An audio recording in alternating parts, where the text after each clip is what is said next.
got a girl I've been looking for. We out. And we're back. We're back with another movie review. Today we're going to be talking about The Autopsy of Jane Doe. Now this movie came out in 2016. I didn't see it till like 2018. And just off the first watch, I love the movie. It's one of my favorite movies. I tell everybody about it. And now that I'm doing movie reviews, I feel like I should tell y'all about it. So the movie's basically about these morticians. It's a father and son. And they get brought this woman with no name, Jane Doe, basically. And from the minute they bring her in to the mortuary to the very end, it's just like a roller coaster of like supernatural events. And it's just awesome. Now, the movie's not too brutal, too gory, too violent, but the story's really good. The suspense is really good. It's a really good movie. So let's get into it. So the movie opens up. It's a crime scene at the Douglas house. And like the sheriffs are there, they're looking at the bodies, the house, it's a massacre. They go down into the basement and they see a hole with a woman's body inside of it. Now, the first thing you see is titty. The camera is all up in her titty and you see her face and she's a cute chick, but you just see titty. And the sheriff's just like, damn. And then the next scene opens up and we're at the Tilden mortuary house and it's the father and son. The father's name is Thomas Tilden. The son's name is Austin Tilden. And they're like getting ready to wrap up for the night and get the fuck out of there. And the worst part of the movie, Austin's annoying ass girlfriend shows up. And she's like, I want to know what you do. And he's like, you don't want to know what I do. And she's like, you know what I do? And he's like, well, you work at a bookstore. Like, you can't compare. So anyway, she wants to see a body. So they pull a body out of the drawer. And there's like a bell attached to the foot. And she's like, oh, why is there a bell? And the dad is like, back in the day, we couldn't tell if someone was in a coma or if they were dead. And if we heard a bell ring, then we know they were alive. Then they closed the cabinet with the body. So her and Austin are getting ready to go on a date. And the sheriff that was at the Douglas house, he comes in and he's just all just fucked up.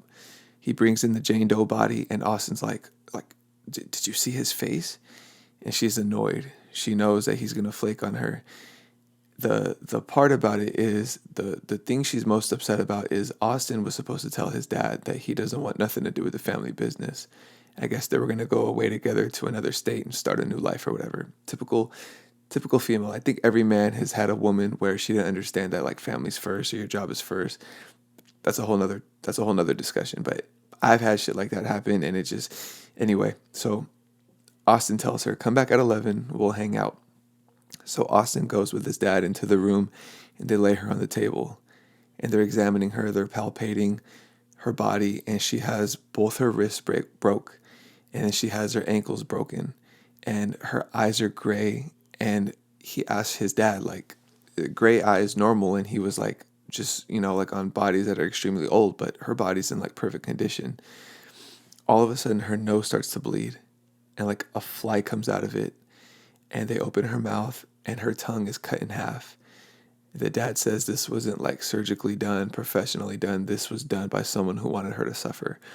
Her tongue was cut in half completely. So now they're going to do the external examination. So they do the V cut and her body starts leaking blood. And this is not supposed to happen with a corpse, only like a fresh corpse. So she's bleeding and then they open her up. Her heart is scarred like it was stabbed. Her lungs were black, but there was no external trauma to show that there was a stabbing. The dad basically said, like, imagine you had a bullet in your head, but with no gunshot. And so they cut her intestines open and they find a flower. And he goes over to the books that he's got and it's a Jimson weed. It's basically supposed to paralyze you. So whoever did this to her didn't want her to feel anything or wanted her to feel everything. But she was basically paralyzed. And inside her stomach, there was a shroud. It was like a cloth. And there was a tooth in it. So Austin grabs the tooth and he puts it in her mouth where the tooth was missing, essentially. So on the shroud is like L's, X's, M's, V's, basically like Roman numerals and all that and insignias. So while he's looking at this shit, the dad is cutting like the top layer of skin, and you could see like the shroud and the letters and all that, they were tattooed on the inside underneath her skin. So when he pulls the flap open, you see it like this, and it's fucking nasty. And then all of a sudden the lights go out. The lights go out and things just start happening, and then the lights go back on and the radio is playing like "Open Up and Let the Sunshine In." Mama always told me about the devil. It's just this old ass song. So all of a sudden the lights go out again, and it's a storm happening outside. And I should tell you something, like, okay, we shouldn't be fucking with this. Now this is getting spooky. So when the lights go out, the cabinets with the dead bodies open up, and you can hear the dead bodies flopping around. And the dad is like, let's get the fuck out of here. Austin was trying to tell him, like, we shouldn't be meddling with this. Something's wrong here. And the dad was like, nah, whatever. So they try to escape, and they go into a room, and they close the door. They look inside the peephole, and they hear the bell that they attach to the feet. So he looks inside the peephole, and he looks underneath the door, and he sees the foot of the dead bodies. So then Thomas, he goes into the bathroom, and Thomas is looking at Austin, and Austin is looking at his dad in the bathroom, and you can see a silhouette of a man, like one of those dead bodies. So Thomas pulls the screen, and there's no one there. But then all of a sudden he flies back, and he's being attacked. He gets his head thrown against like the mirror. He gets his balls juggled. Like, it's crazy. He's just getting fucked up. So Austin runs in there and helps him. So they got the bodies like walking around all over the place, and they try to go into the elevator to get out of there. And so one of the bodies is walking up to the elevator, and the elevator won't start. So like the elevator won't start, and one of the bodies comes through, and the dad, Thomas, grabs the axe, and he one of the dead bodies. Then he falls back, and then Austin hears like crying, like whimpering, and he looks, and it's his girlfriend. And I stood up and started cheering. Like, that was the best part of the movie. the dad accidentally killed his girlfriend, and he's like, "I'm sorry, son, this and that." So then they go back into the room, because they're like, we got to put an end to this. They were trying to escape, but there was like a tree that fell on top of the latches they used to get in and out of the mortuary, and they couldn't get out. So they go back into the room, and the door is being like broken into. It's one of the dead bodies in the cabinet. So they're like, what are we going to do? What are we going to do? So Austin's just like, fuck it. He grabs gasoline and he pours it all over the body, and the dad throws a match on it. The body gets covered in fire, and then the fire shoots up to the ceiling and covers the entire room in flames, and she isn't burned at all. They use a fire extinguisher, and her body, no burns. She's completely fine. So the dead bodies that were in the cabinet, they're getting through the door, and the dad is like, what are we gonna do here? So the son goes over to like the shroud that he had, and he folds it, and it spells out like Leviticus XX27. So they look into the Bible and they look it up. Come to find out, this was a witch. She was a witch that was accused of being a witch, but she wasn't. She was innocent. And he was saying that girls that were accused of being a witch that were innocent, they become like a curse. They become what they were being accused of. And it makes perfect sense, because she was innocent. So he basically comes to the conclusion that whatever they did to her, they can feel it. The autopsies they were doing on her, she could feel it, and she was trying to inflict that pain back onto them. So the dad just basically tells her, like, I'm trying to help you. Please don't hurt him. Please don't hurt him. Just like, take me instead. And all of a sudden she starts regenerating. Her hands that were broken, her wrists that were broken, they heal, and the dad's wrists break. Her ankles heal, and the dad's ankles break.